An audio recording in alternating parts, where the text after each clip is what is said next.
लडाखमधील सामाजिक कार्यकर्ते सोनम वांगचुक दिल्लीतल्या जंतर मंतरवर उपोषणाला बसलेले आहेत आणि त्यांच्या उपोषणाचा हा तिसरा आठवडा आहे। आज 19व्या दिवशी सरकारकडून त्यांच्या उपोषणाची जराही दखल घेतली गेलेली नाहीये।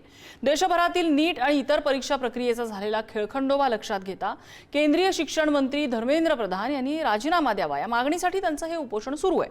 उपोषणाचा मुद्दा कोर्टात गेलाय। कोर्टाने केंद्र आणि दिल्ली सरकारकडून अहवाल मागवलाय। वांगचुक यांचं जंतर मंतरवरचं आंदोलन बघितल्यानंतर 2012 सालातल्या अण्णा हजारेंच्या आंदोलनाची आठवण येते।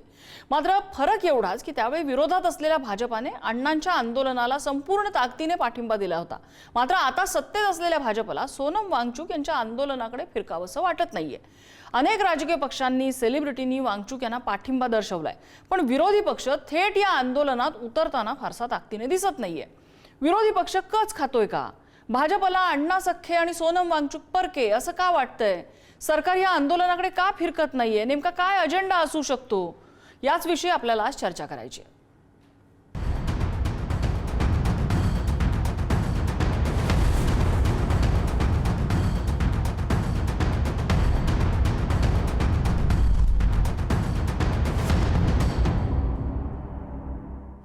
आणि या संदर्भातल्या चर्चेत आपल्यासोबत सहभागी होत आहेत भाजपाचे प्रवक्ते अजित चव्हाण, आपल्यासोबत काँग्रेसचे प्रवक्ते गोपाल तिवारी आहेत, सामाजिक कार्यकर्ते अंजली दमानिया आपल्यासोबत आहेत, जे कालच सोनम वांगचुक यांना भेटून आलेले आहेत। आमचे दिल्लीतले प्रतिनिधी शिवाजी काळे यांना आम्ही आपल्यासोबत कनेक्ट करायचा प्रयत्न करू। या भागात खरं तर दिल्लीमध्ये थेट ते या सोनम वांगचुक यांच्या आंदोलनस्थळी आहेत, पण इथे नेटवर्कचा खूप इश्यू असल्यामुळे आपण प्रयत्न करणार आहोत ते जर आपल्यासोबत आले तर आपण घटनास्थळावरनं थेट आढावा घेऊया।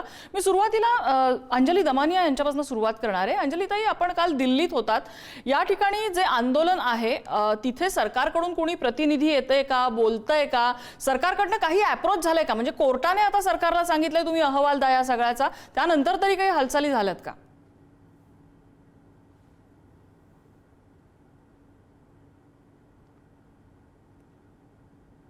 अंजली ताई, माझा आवाज पोहोचतो आपल्यापर्यंत? त्यांच्यापर्यंत कदाचित आवाज पोहोचत नाहीये आपला। मला आपण भाजपकडे जाऊया। अजित चव्हाण आहेत आपल्यासोबत। अजितजी, एक प्रश्न असा पडतो की 19 दिवस होऊन गेले तरी सरकारकडनं या आंदोलनाची दखल का घेतली गेली नाहीये?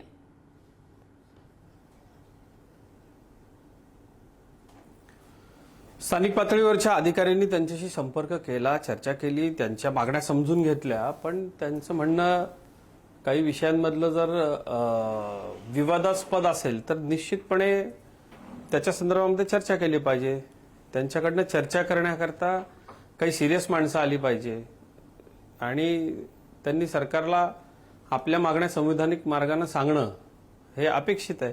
माझं असं स्पष्ट मत आहे की सोनम वांगचुक यांच्या बाबतीमध्ये एकतर देशभरामध्ये जी प्रतिमा उभी केली गेली ती संपूर्णतः खोटी प्रतिमा आहे आणि या आंदोलनाला कुठल्याही पद्धतीनं देशभरातनं प्रतिसाद न मिळाल्यामुळं या आंदोलनाच्या पाठीमागे त्यांची जी करती मंडळी आहे त्यांनी वेगवेगळ्या माध्यमातनं मोठ्या प्रमाणावरती असंतोष माजवण्याचा प्रयत्न कसा करता येईल, माध्यमांना कसं कन्व्हिन्स करता येईल, वेगवेगळ्या विरोधी पक्षाच्या नेत्यांना कसं कन्व्हिन्स करता येईल याचे प्रयत्न सुरू ठेवलेले आहेत। यापेक्षा त्यांनी सरकारला न धमकावता, अडचणीत आणता चांगल्या पद्धतीने जर योग्य जी जबाबदार माणसं आहेत ती चर्चेसाठी जर पाठवली तर त्याचा अधिक उपयोग होईल।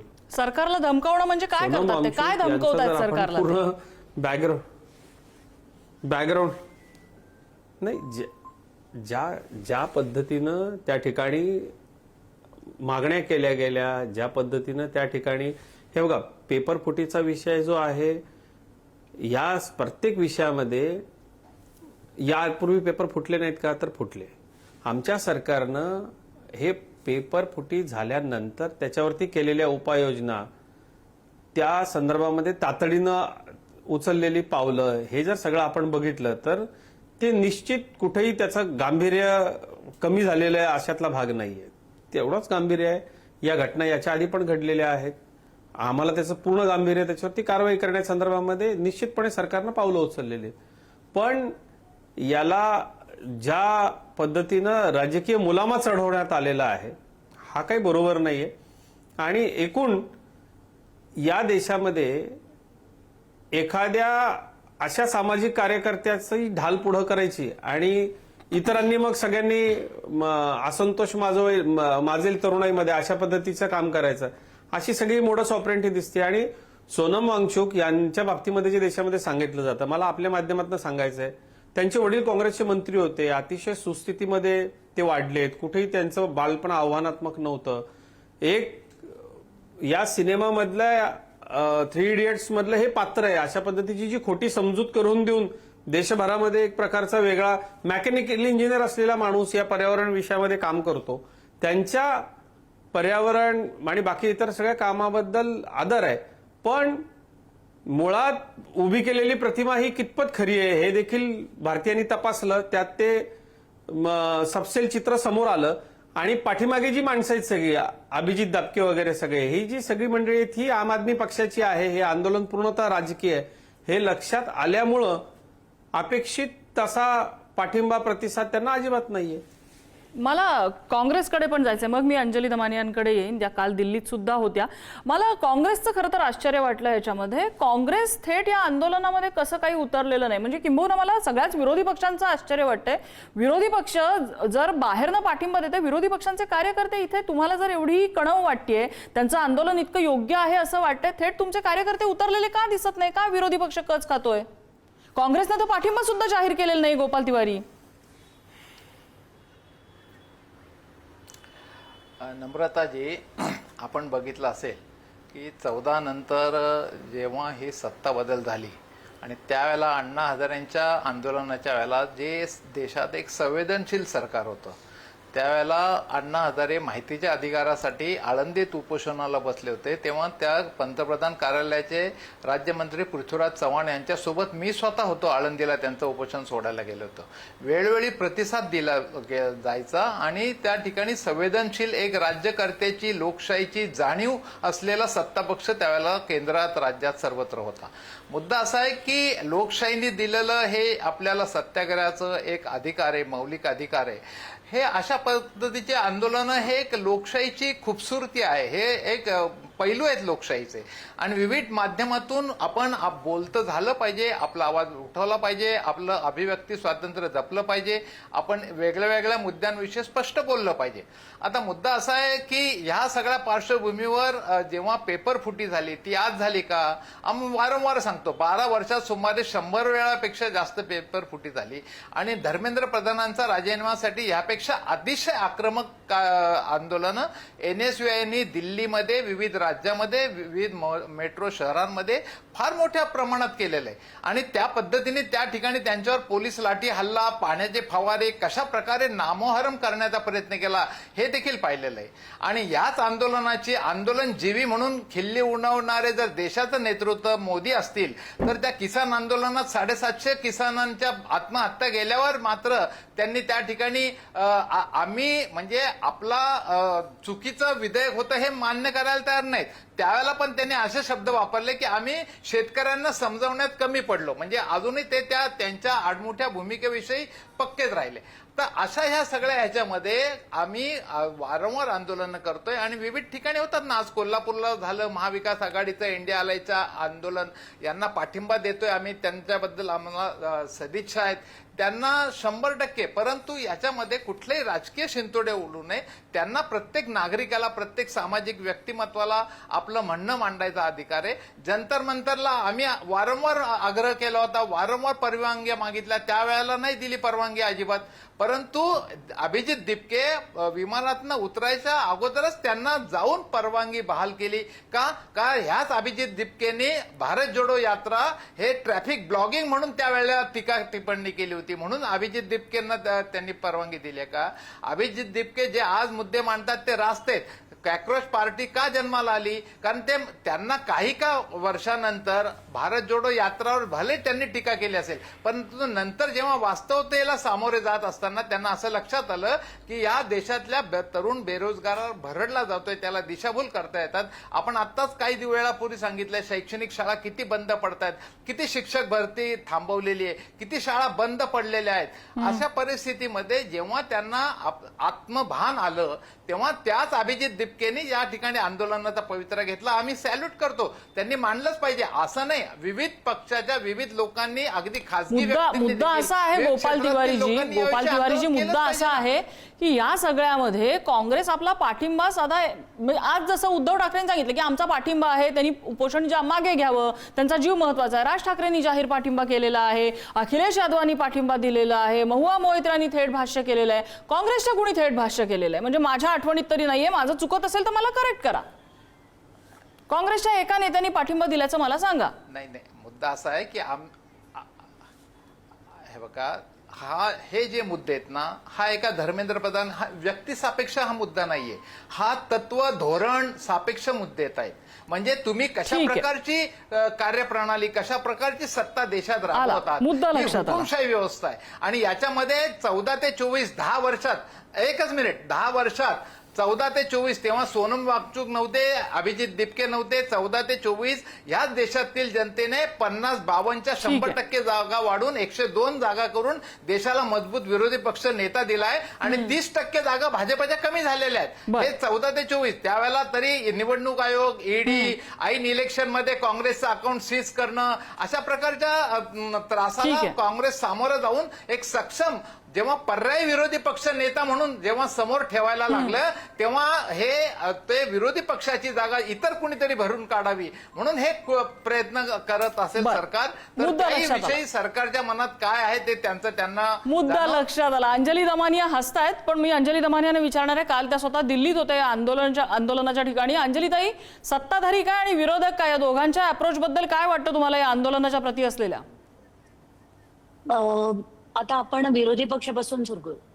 आत्ताच्या घटकेला मला असं वाटतं की विरोधी पक्षांनी काय केलं, अमुक जे आहेत त्यांची आज आपल्याला त्यांचं म्हणणं आलं. राज ठाकरे असो, उद्धव ठाकरे असो, पण अजूनही काँग्रेस पक्षाने, जसं तू म्हणालीस तसं काँग्रेस पक्षाने याच्यावर काहीच स्टँड घेतलेला नाहीये.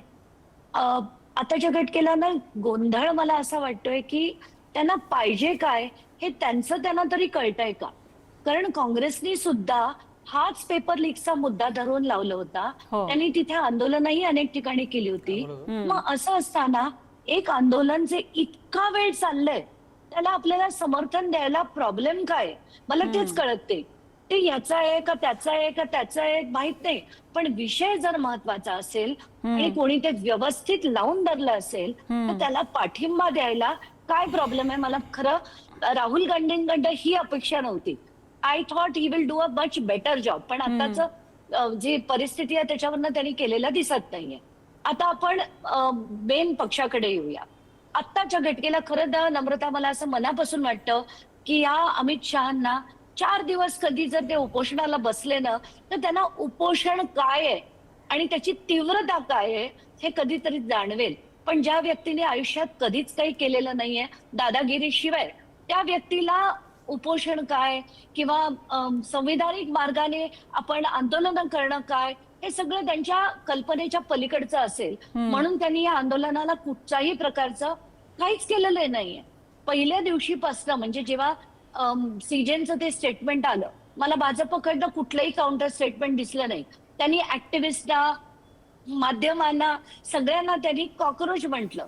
तेव्हा या कॉकरोच जनता पार्टीची सो कॉल्ड त्याची स्थापना झाली. आता मी सुरुवातीच्या भागात नव्हते, त्यामुळे भाजपचे जे वक्ते आहेत त्यांनी काय काय म्हटलं मला नीट ऐकू आलं नाही. शेवटचा भाग मला आला की सोनम वांगचूक आहे, ते एका मंत्र्याचे त्याचा मुलगा होता, त्यामुळे त्यांना जसं 3 इडियट्स मध्ये दाखवलं तसं काही नव्हतं. आणि हा जो आहे अभिजित दिपके, तो आधी आम आदमी पार्टीत होता. अरे, प्रत्येक जण कुठे ना कुठे असतोच ना. मी देखील आम आदमी पार्टीत होते 2011 पासून 15 पर्यंत. 15 नंतर मी सोडून दिलंय. तसं सोडल्यानंतर सुद्धा मला जर कोणी आम आदमी पार्टीत लेबल केलं, मूर्खपणा असेल तो. कारण प्रत्येक जण जो सोडतो त्याच्या मागे त्याचं काही कारण असतं.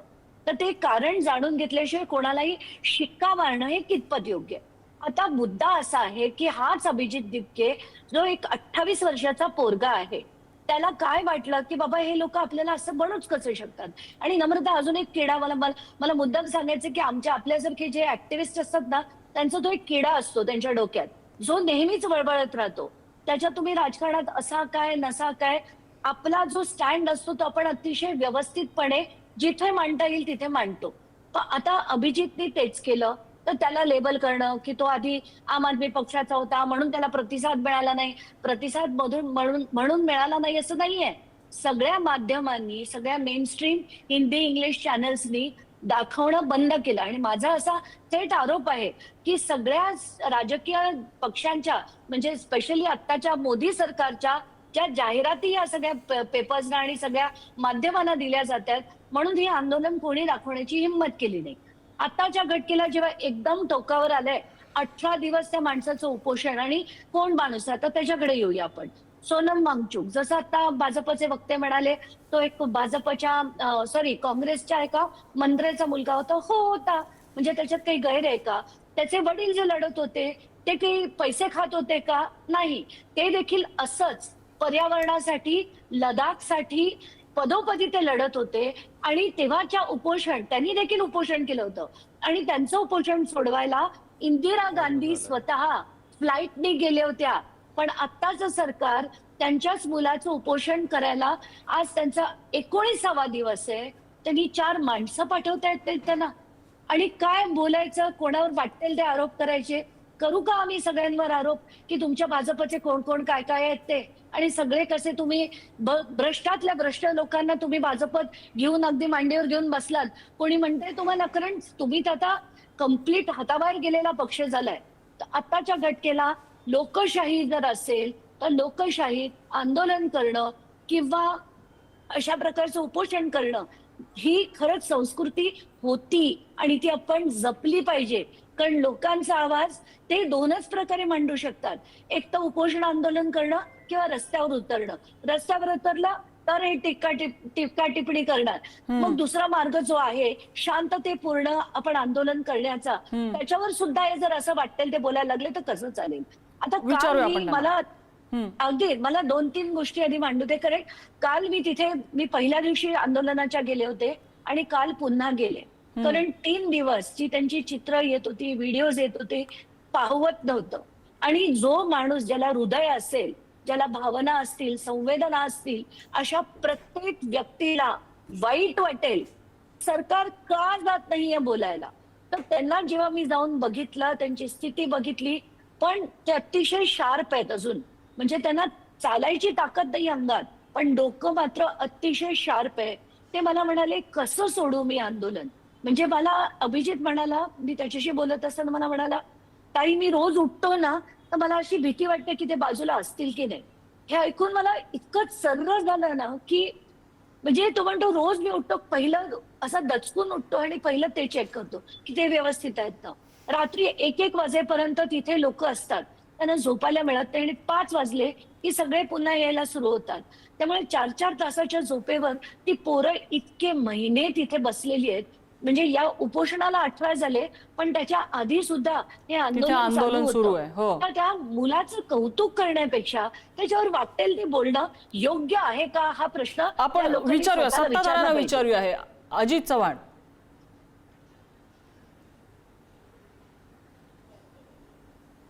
सर्वप्रथम तर मी अंजलीताईंना या सगळ्या विषयामधला फरक सुस्पष्ट करून सांगू इच्छितो. अंजलीताई, आपण राजकीय पक्षाच्या कार्यकर्त्या होतात, आपल्याबद्दल आजही आदर आहे. त्याचं कारण असं की राजकारण सोडल्यानंतर आपण उचललेला कुठला तरी एखादा मुद्दा या अंजली दमानिया आपल्या राजकीय फायद्यासाठी उचलता आहेत असं सत्ताधारी काय विरोधक काय कुणालाच वाटत नाही. त्यामुळं तुमच्या म्हणण्याला एक प्रकारचं वजन आहे आणि सरकार सुद्धा सामान्यांच्या बाबतीमध्ये आपण उचललेल्या प्रश्नांना अत्यंत गांभीर्यानं घेते. स्वतः माननीय मुख्यमंत्री आपण जर एखादा विषय उचलला तर त्याच्यामध्ये लक्ष घालतात. त्याचं कारण आहे ताई की तुमच्या कुठल्याही आंदोलनाला राजकीय वास नाही. अंजलीताई, तुम्ही मुळातच संवेदनशील आहात. त्यामुळं तुम्हाला तिथे सगळं ते जे काही राजकीय नौटंकी सुरू आहे ना ती बघून तुम्हाला वाईट वाटणं स्वाभाविक आहे. ताई, यापूर्वीच्या कुठल्याही आंदोलनाच्या बाबतीमध्ये ज्या आंदोलनाला राजकीय वास नाही अशा आंदोलनाला केंद्र आणि राज्य सरकारनं अतिशय महत्वानं घेतलंय आणि लोकशाहीमध्ये अशी आंदोलनं झाली पाहिजे. इव्हन आमच्या राजकीय विरोधी पक्षाच्या प्रमुख नेत्यांनी ज्या वेळेला आंदोलनं केली त्यावेळेला सुद्धा सरकारनं तिथं सिक्युरिटी दिली, व्यवस्था उपलब्ध करून दिल्या. कारण लोकशाहीमध्ये ही जबाबदारी आहे ताई आपली, आणि आम्ही त्यावरून तसूभरही मागे हटत नाही. परंतु हे एकूण सगळं जे चित्र ताई उभं केलं जात आहे याच्यामध्ये बघा, मी आपल्याला सांगतो की यातला फोलपणा लक्षात आला आणि कुणीही पाठिंबा दिला नाही म्हणून, नाहीतर या आंदोलनाचा वापर देशामधल्या तरुणाईला भडकवण्याकरता करण्याचा संपूर्णपणे मनोदय होता. तशा आशयाची सगळी इंटेल आपल्याकडे आहे. ताई, मला फक्त एवढंच आपण सांगा की हा विषय कशासाठी आहे, तर परीक्षा निर्दोष झाल्या पाहिजे याकरता आहे. सरकार कुणाचं आहे, त्यावेळेला पेपर फुटले यात आपण जायला नको, कारण विरोधी पक्ष आता जे आहेत त्यांचं असतानाही आमचं असतानाही फुटले. त्याच्यावरती अधिकाधिक उपाययोजना झाल्या पाहिजे, याकरता काम केलं पाहिजे, त्याच्याकरता सूचना दिल्या पाहिजे, सकारात्मकरित्या ते केलं गेलं पाहिजे. कारण अंजलीताई, हा आंदोलनावरचा गंभीर आरोप कसा बघता तुम्ही याच्याकडे? पॉलिटिकल फायदा घेण्याकरता हे सगळं पुढे केले गेलेले आहे. ताई, माझी पुन्हा आपल्याला नम्र विनंती आहे, आपण या सगळ्या लोकांची तुलना करू नका, कारण हे राजकीय हेतून प्रेरित आहेत. यांना राजकारण करायचंय, राजकारण करायचं नसतं, त्यामुळे तुमच्या शब्दाला ते अंजलीताई. अजितजी, मी अभिजित डिपकेला गेले अनेक वर्ष ओळखते. जेव्हा हे आंदोलन पहिल्या दिवशी, जेव्हा मी स्वतः ट्विट केलं होतं सीजेनच्या स्टेटमेंट नंतर की हो मी झुरळ आहे आणि मला त्याचा अभिमान आहे, कारण मी प्रश्न विचारणं सरकारला हे माझं कर्तव्य आहे एक ऍक्टिव्हिस्ट म्हणून, आणि हे मी ट्विट केलं. तसंच अभिजितने तिथनं ती कॉक्रोच जनता पार्टी जेव्हा काढली आणि त्याच्यानंतर हे आंदोलन करायचं ठरवलं, मी स्वतः त्यांचा कॉल घेतला, सौरवचा, आशुतोषचा आणि अभिजितचा. मी कॉलवर जाऊन त्यांना सांगितलं की तुम्ही स्पष्ट करा आपली भूमिका काय आहे. आपण नेपाळ सारखं किंवा बांगलादेश सारखं करणार नाहीये, पीसफुल होणार आहे, भारताचा झेंडा घेऊन करणार आहे, कॉन्स्टिट्यूशन घेऊन करणार आहे, हे स्पष्टपणे बोला. आणि एक्झॅक्टली तसंच ती मुलं बोलली. अभिजित डिपके हा माझ्या धाकट्या मुलापेक्षा 2 वर्षांनी लहान आहे, आणि तो काय आहे ते मला खरंच कोणीच सांगू नये, कारण मी त्याला व्यवस्थित अनेक वर्ष ओळखते. त्यामुळे उगाच त्याला असं म्हणणं की त्यांनी कुठल्या भावना भडकवण्याचं, कारण प्रत्येक वेळेस काय होतं की सोनम वांगचुक त्याच्या वडिलांनी जी आंदोलनं केली लडाखसाठी केली, त्यांनी जी आंदोलनं केली लडाखसाठी केली. आता तुम्हाला मी मुद्दाम सांगते, नम्रता म्हणून मी म्हणत होते की त्या सोनम वांगचुकनी काय काय केलं हे देखील मी माध्यमांना पाठवलं की त्यांनी भारतीय सीमेवर जे गलवान व्हॅलीमध्ये जवान बसलेत त्या जवानांना -15 मध्ये काम करावं लागतं, आपल्या देशाची सुरक्षा बघावी लागते. तर -15चं टेम्परेचर त्यांना भोगायला लागू नये म्हणून तिथे जी घरं बनवली ते काम याच वांगचुकनी केलं, ज्याला तुम्ही म्हणतायत काय काय भावना भडकवण्याचं काम करतोय. याच वांगचुकनी -15 वरनं +15 होईल अशी घरं त्यांच्यासाठी बांधली, त्यांच्यासाठी वेगळ्या प्रकारची झाडं लावली की त्यांनी तिथलं ऑक्सिजन जे आहे, कारण काही लोकांना खालून उचलून तिथे वर ठेवलं जायचं लेह लडाखला. मी स्वतः तिथे जाऊन आले, मला ऑक्सिजन सिलेंडर्स 2दा चढवावे लागले. त्यामुळे तिथे अचानकपणे हेलिकॉप्टरांनी भरून जेव्हा जवानांना वर आणलं जातं त्या जवानांची स्थिती वाईट होते. तर ऑक्सिजन लेवल वाढवण्यासाठी याच व्यक्तीने काम केलं. तिथली शाळा, म्हणून मी ते शाळेचे डिटेल्स देखील टाकले की तिथे ज्या 10वी नापास मुलांना आणून त्यांना वेगवेगळे उपक्रम करून त्यांना शिक्षणाची दिशा दिली जाते. अगदी, आणि हे आहे सगळ्यांच्या समोर आहे. त्याबद्दल अनेक गोष्टी त्याच्या डॉक्युमेंटरीज बनलेल्या, डॉक्युमेंट केलेल्या आहेत. त्या गोष्टी मी स्वतः लडाखमध्ये जाऊन या गोष्टी बघून आलेल्या आहे. एक्झॅक्टली. त्यामुळे त्यांना लेबल करणं याच्यापेक्षा जास्त दुर्दैवी काही नाहीये. आणि मी स्वतः जसं तू जाऊन आलीये तसंच मी त्यांच्या शाळेत जाऊन आलीये, त्यांनी केलेले उपक्रम बघून आलीये. प्लीज अशा सगळ्या अफवा उठवू नका. अजित चव्हाण, मग असं असेल तर तुम्हाला नेमकं म्हणायचं काय? मग हे सोशल अनरेस्टसाठी मग वापर कोण करते? अजित चव्हाण, नम्रता, मला एकच मुद्दा मांडू दे की हाच माणूस जर इतर कुठल्याही देशात गेला असता, खोऱ्याने पैसे कमवले असते त्यांनी, पण ते भारतात राहून लडाख सारख्या ठिकाणी ते सगळं बदल घडवण्याचा प्रयत्न करतात, स्पेशली एज्युकेशन रिफॉर्म्स. आणि अशा अजित चव्हाण, ठीक आहे, आय एम सॉरी अंजलीताई, मुद्दा लक्षात आला, माझी वेळ संपत आली. अजित चव्हाण, मग कुठल्या सोशल अनरेस्टची गोष्ट करतोय आपण? चांगलं काम करणाऱ्यांच्या बाबतीमध्ये सगळ्यांनीच आदर ठेवला पाहिजे, तो निश्चित आहे. पण ते जेव्हा राजकारण करायला लागतात ताई, मी आपल्याला तेच सांगतोय मगासपासून की अभिजित दिपके जेव्हा आला त्याचा एवढा मोठा इव्हेंट कसा झाला, सगळ्या माध्यमांमध्ये बातम्या कशा आल्या, या सगळ्याच्या विषयामध्ये मीडियाचं जे एक प्रकारचं बाईंग आहे ते नेमकं कोणी केलं, देश पातळीवरती या सगळ्याचं संयोजन कोणी मीडिया केलं, बाईंग, आपण जी काही मदत मीडिया केली बाईंग, ताई ती आर यू चांगल्या मनाने शुअर केली, तुम्हाला हा सामाजिक शब्द कार्यकर्ते वापरायचा म्हणून केली. पण या सगळ्याच्या मीडिया पाठीमागे, बाईंग काय बोलताय तुम्ही सोशल अजित मीडियावरती चव्हाण? इतके सगळे followers media buying, are you sure तुम्हाला हा शब्द वापरायचा आहे? या सगळ्याचं सगळं कोणी माध्यमांपर्यंत या बातम्या केलं? येत नसतात. सोशल माध्यम विकत घेतली गेली ताई. आपण माहिती घ्या, मोठ्या प्रमाणावरती फॉलोअर्स विकत घेतले गेले. माध्यमावरती जे फॉलोअर्स आहेत ते कसे वाढवले, या सगळ्याचे पुरावे आहेत. मूळ मुद्दा असा आहे याच्यामध्ये की तुम्हाला जर चांगल्या मागण्या काही करायच्या तर याच्यामध्ये सरकारला संसदीय मार्गाने वेगवेगळ्या पद्धतीनं सुचवण्याचे उपाय आहेत ना. तिथल्या आंदोलनांमध्ये काय घोषणा दिल्या गेल्या, तिथल्या आंदोलनांमधले विषय काय होते, काय दिल्या गेल्या? ते जी काय मुलं मुली घोषणा तिथे काय येतात, होत्या ती तुम्ही सांगा ना. नेमकी आक्षेपार्ह काय घोषणा होत्या मीडियाशी तुम्ही सांगा, बोलतात. येऊ द्या ना माध्यमांच्या समोर, आपण- लोकांना पण जज करू दे. त्याच्यामध्ये आपण त्या सगळ्या आंदोलनांना सोशल मीडियावरती कसं क्रिटिसाइज केलं गेलं, नम्रताजी आपल्यालाही माहिती आहे. मुद्दा असा आहे याच्यामध्ये की मी पुन्हा वारंवार तेच सांगतोय, अंजलीताई तुम्ही जे मांडताय ते अतिशय चांगल्या मनानं मांडताय. असंच जर मांडलं गेलं असतं, आपण सांगितलेल्या मुद्द्यांची सरकार ममत्वानं दखल घेताना तसंही त्यांना करता आलं असतं. त्यांना राजकारण करायचंय.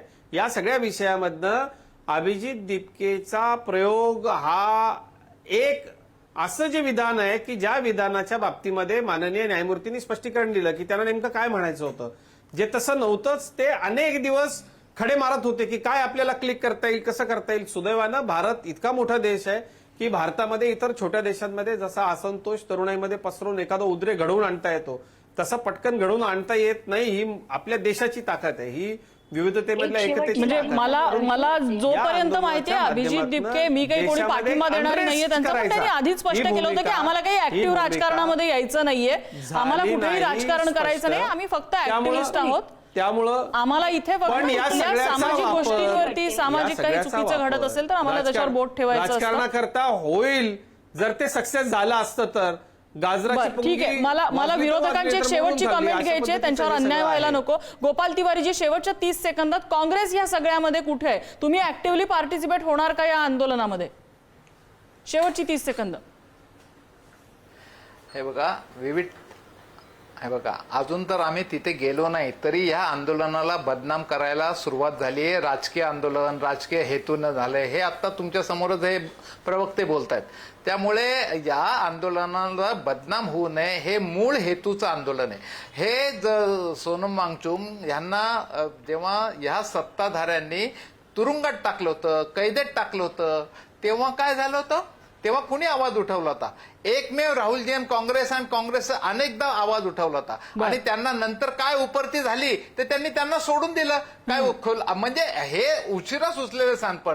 या सोनम वांगचुकवर अत्याचार कोणी केले? त्यांना कैद करून त्यांना अटकेत टाकून. त्यामुळे याला आम्ही विविध ठिकाणी पाठिंबा देत आहोत. कुठेही योग्य वेळेला योग्य भूमिका घेऊन आम्ही, परंतु ही लोकशाहीच्या माध्यमातून ही एक मागणी आहे. या मागणीच्या पलीकडे जाऊन आपल्याला व्यवस्थित टक्कर द्यायची आहे. या सगळ्या विषयामध्ये नाही आम्हाला नाही म्हणतात, राजकारण नाही म्हणत आहे आम्ही. असे लोक जे अशी लोक पण आज त्यांना जाणीव झाली आहे आणि ते आवाज उठवायला लागलेत. हे नसे थोडके म्हणजे ही एक लोकशाहीची चांगली एक ओळख आहे समजू, एक गुड साईन आहे समजू की अशा पद्धतीने एक गोष्ट नक्की आहे की आताच कुठला ग्रह करून देण्यात एक गोष्ट नक्की आहे की सोनम वांगचुक यांचं आंदोलन होत आहे, जंतर मंतरवर होत आहे, जाहीर लोकांच्या समोर होत आहे. त्या आंदोलनाचा हा 19वा दिवस आहे. सरकारकडून त्याची दखल घेतली गेली आहे का? तर जाहीरपणे आमच्यापर्यंत आलेल्या माहितीनुसार ती दखल घेतली गेलेली नाही. सरकार ती दखल घेणार आहे का? तर आपल्याला सरकारकडून तशी अद्याप कुठलीही माहिती आलेली नाहीये. त्या आंदोलनाचं सोनम वांगचुक यांच्या तब्येतीचं काय होणार आहे हे आपल्याला त्याचं काहीच माहिती नाहीये. 20 तारखेला हा मोर्चा होणार आहे, त्या मोर्चात सगळ्यांनी सहभागी व्हा असं सोनम वांगचुक आवाहन करतायत. त्या मोर्चाचं 20 तारखेला काय होईल हे 20 तारखेला आपल्याला समजेलच. सरकारकडून सकारात्मक प्रतिसादाची अपेक्षा आहे. काय आहे, आंदोलन एखाद्या मागणीसाठी असतं, ती मागणी कशी आहे, त्या मागणीला सरकारने चर्चेतून जर यामध्ये सरकार सामोरं गेलं, सामोपचाराने त्यावरती काही तोडगा निघाला तर त्यामध्ये गालबोट लागत नाही, त्यामध्ये सामोपचाराने त्या प्रकरणावरती चर्चा होऊ शकते आणि तोडगा निघू शकतो. अर्थात चर्चेच्या मार्गातनं काही तोडगा निघतो का हे आपल्याला बघावं लागेल. अन्यथा आंदोलनाची परंपरा आपल्याकडे ताजी आहेच, ते काही वेगळं सांगायला नको. बघूया हे प्रकरण पुढे कुठली दिशा घेतं ते. चर्चेसाठी सगळ्या मान्यवरांनी आपल्याला वेळ दिला, सगळ्यांचे आभार.